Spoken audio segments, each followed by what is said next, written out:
Un cántico israelita decía: no temerás a la pestilencia que anda en oscuridad, ni mortandad que en el medio del día destruya. Un texto épico para los cristianos actuales y sobre todo en este contexto. Deseo traer una reflexión sobre el actuar de los cristianos en contextos de peste. Xavier Picasa nos ha de decir que la peste ha alcanzado un protagonismo trascendental en la historia de la humanidad. A lo largo de los siglos, la peste se ha comportado como un escenario de muerte, sufrimiento y calamidad para las personas que han enfrentado las pandemias. Es decir, las guerras, el hambre y las pestes han sido catalogadas como los tres ángeles de la muerte. Pero la pluralidad de interpretaciones del término peste, como que su origen se debía al viento o a los astros, se ha debido a tres elementos: la historiografía, la religión y la medicina. Estrictamente en ese orden, cada uno ha dado su aporte, es decir, un recorrido desde el empirismo, lo místico y lo científico. La peste bubónica, por ejemplo, fue una pandemia muy terrible que se experimentó en la humanidad. Causó 3 grandes brotes a través de la historia. La plaga justiniana como primero, en la primera mitad del siglo VI. Como segundo, la peste negra en la segunda mitad del siglo XVI. Y la tercera pandemia en la segunda mitad del siglo XIX. En Europa, esta plaga borró el 50% de la población, solo entre los años de 1346 y 1353. Traigo a colación que para el Centro Nacional de Información de Ciencias Médicas en Cuba, en su informe del año 2019, había contabilizado solo hasta el año 1500 125 grandes epidemias. A partir de 1900, es muy peculiar, cada año ha enfrentado una pandemia. Sin embargo, cabe destacar que en los últimos 15 años se han producido grandes epidemias de formas neumónicas de peste y con afectación en áreas urbanas. Pero la que nos ha despertado el miedo es el coronavirus, como pandemia o peste universal. Vivíamos seguros, con la certeza de haber construido el mejor de los mundos posibles, sin pestes, sin hambres, sin guerra, para algunos privilegiados. Pero de pronto un tipo de peste, un virus en forma de corona, ha entrado a nuestras casas, ha llenado de letra los periódicos, de noticias los telediarios, se han parado miles de trenes y aviones y las familias nos encontramos confinadas. Este panorama de incertidumbre nos genera de manera abrupta una serie de interrogantes. ¿Por qué no existe una vacuna para el COVID-19 si durante la historia ya ha existido el coronavirus? Y después de esto, ¿qué le queda a la Iglesia, al cristianismo, a la teología, a la familia y a la sociedad? Y una pregunta que no podemos pasar por alto es: ¿cómo han enfrentado los cristianos las pestes a través de la historia?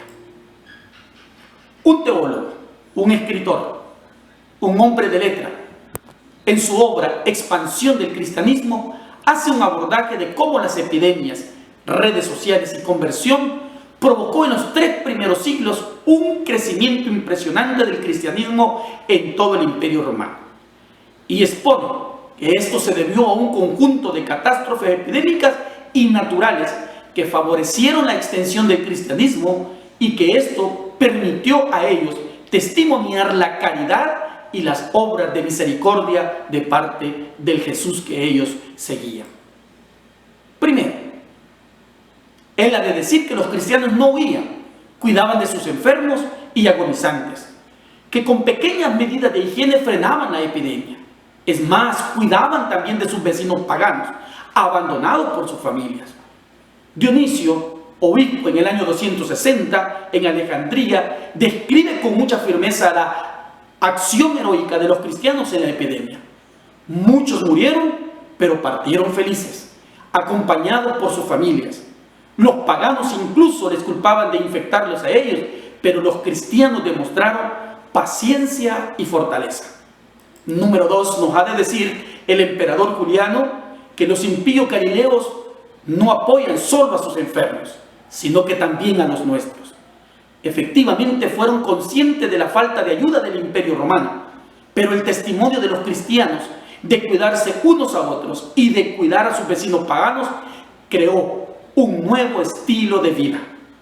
La fe pagana no ofrecía consuelo alguno ante la calamidad. El testimonio de los cristianos y su fe sí ofrecían sentido, consuelo y piedad a los suyos y a sus vecinos. Número 3. En los cristianos la falta de miedo a la muerte es un hábito incluso entre niños y jóvenes. En esas situaciones de pánico y de desesperación, la fe de los cristianos superaba la oferta pagana. La decisión estaba tomada y clara.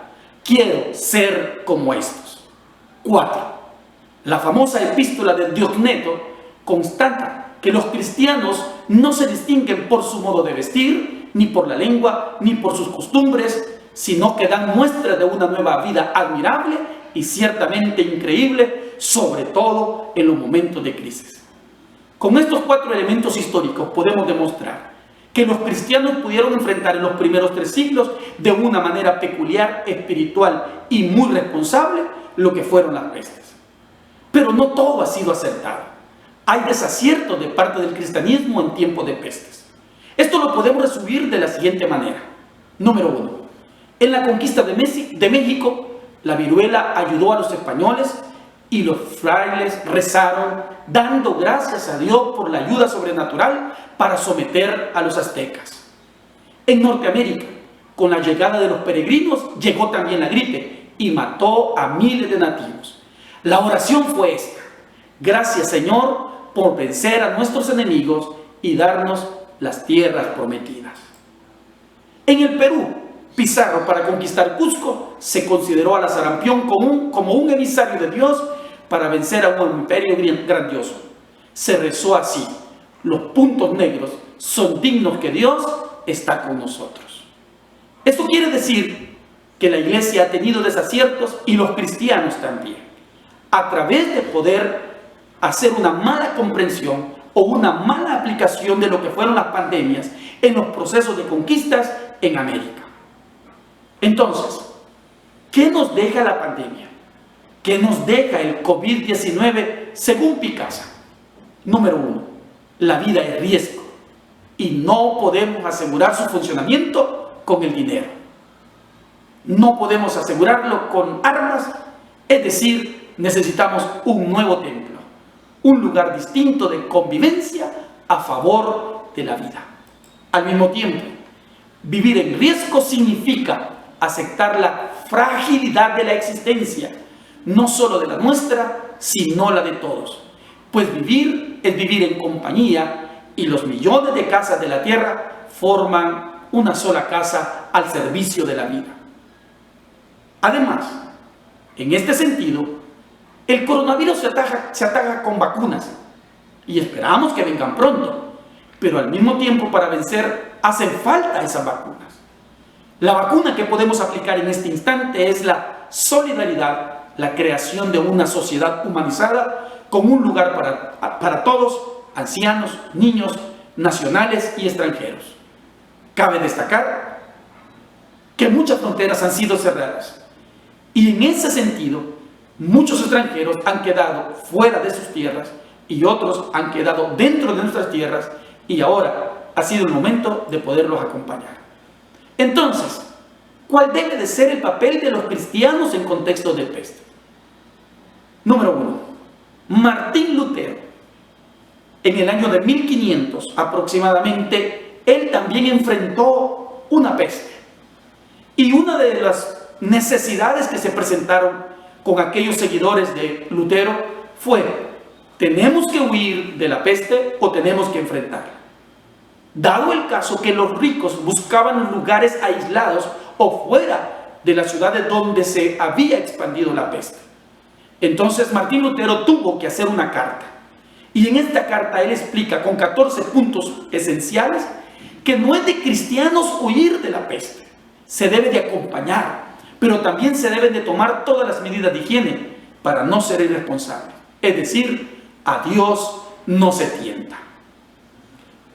Segundo aspecto, un necesario replanteamiento en la iglesia, en la teología y en la familia. Esto es lo que nos deja el papel de los cristianos en contextos de peste. Desarrollo de la siguiente manera. La iglesia debe de acompañar, asistir, es decir, un distanciamiento social pero un acercamiento emocional y espiritual. De lo que tengo, te doy. Número 2. La teología. ¿Qué tiene que aportar? Primero, superar las teologías escapistas y proponer. Claro que no se puede olvidar o relativizar la esperanza del futuro, pero si vivimos un buen presente, viviremos un buen futuro. Esto no es castigo de Dios, simplemente es lucha de poderes imperialistas. Número 3. Familia. Cabe destacar la aceptación, la adaptación y los ajustes que se han tenido que dar en este proceso de confinamiento. Dios nos ha mandado como cristianos y como familias a entender lo que el pueblo de Israel entendió al regreso de Babilonia. Habían 3 elementos que tenían la identidad del pueblo israelita: el templo, la tierra y la familia. Pero cuando fueron llevados ellos a tierras lejanas y se convirtieron en esclavos, se dieron cuenta que templo y tierra habían desaparecido. Lo único que subsistió fue la familia. Y creo que en estos precisos momentos lo único que tenemos también es nuestra familia. Eso es todo lo que tenemos. Títulos, dinero, carros, lujos, empleos, no sirven de nada, a excepción de aquellos que están en las áreas de seguridad o en las áreas de medicina. Pero de lo contrario, todo se ha reducido a una esperanza, pero a una esperanza verdadera. Finalmente, el actuar de los cristianos frente a las pestes nos queda demostrado históricamente que ha venido entre aciertos y desaciertos. Los aciertos con los primeros cristianos se puede visualizar que fueron dignos de imitar al momento de cuidar a aquellos que no pertenecían a sus comunidades de fe. Por lo tanto, los paganos encontraron en los cristianos que al momento de crisis, al momento de pestes, ellos vivían de una manera segura y podían cuidar a los suyos y a los que no eran suyos. Pero los desaciertos también los encontramos a la manera de conquista, a la manera de una forma de poder decir: el imperio viene a vivir entre ustedes. La sarampión, la viruela, la gripe, entre otras pestes, fueron herramientas de empoderamiento para los conquistadores. Fueron aquellos nativos los que no tenían en ningún momento una forma de cómo defenderse a enfermedades nuevas para ellos. Y entonces surgen las oraciones, aquellas oraciones donde le dan gracias a Dios porque se ocuparon mecanismos o herramientas sobrenaturales para poder conquistar las tierras nuevas. Entonces, ¿qué es de los cristianos hoy? ¿Cómo los cristianos deben de enfrentar el COVID-19? ¿Cuál es el rol de la iglesia frente a esta epidemia? ¿Y cuál es el rol de todos los cristianos frente a este problema? Bueno, lo quiero presentar de la siguiente manera. Si las columnas de la misión de la iglesia dependen de lo siguiente: querigma, diaconía, coinonía y enseñanza, entonces podemos decir: y después de estas cosas, es decir, y después de toda esta eventualidad de la pandemia, ¿qué le queda? ¿Qué nos queda? Bueno, antes de contestar a eso, podemos ver que la iglesia debe de entender que su querigma ha dado un giro muy grande. Y es que las liturgias, nos hemos dado cuenta también que las liturgias han tenido un cambio sustancial. La distancia no ha sido una limitante para poder llegar con la predicación y poder llegar a donde aquellos lo necesitan. Pero esta predicación, ¿cómo debe de ser o cómo debe de responder? Bueno, debe de responder de manera concreta a dar respuestas a la incertidumbre del presente. No como un idealismo materialista y humanista, sino como una propuesta de liberación inmediata. Todo lo que tengo, te doy. Al mismo tiempo, la diaconía se debe de entender no como un lugar de privilegio o estatus eclesial o jerárquico, sino como una oportunidad de servir a quienes más lo necesitan. En este momento, la diaconía no está dentro de los templos. La diaconía, el servir, está dentro de la familia. Debe de estar en la familia. Y la práctica debe de ser reflejada primeramente con nuestros vecinos. Entonces, toda acción perseverante de diaconía traerá como fruto una verdadera coinonía.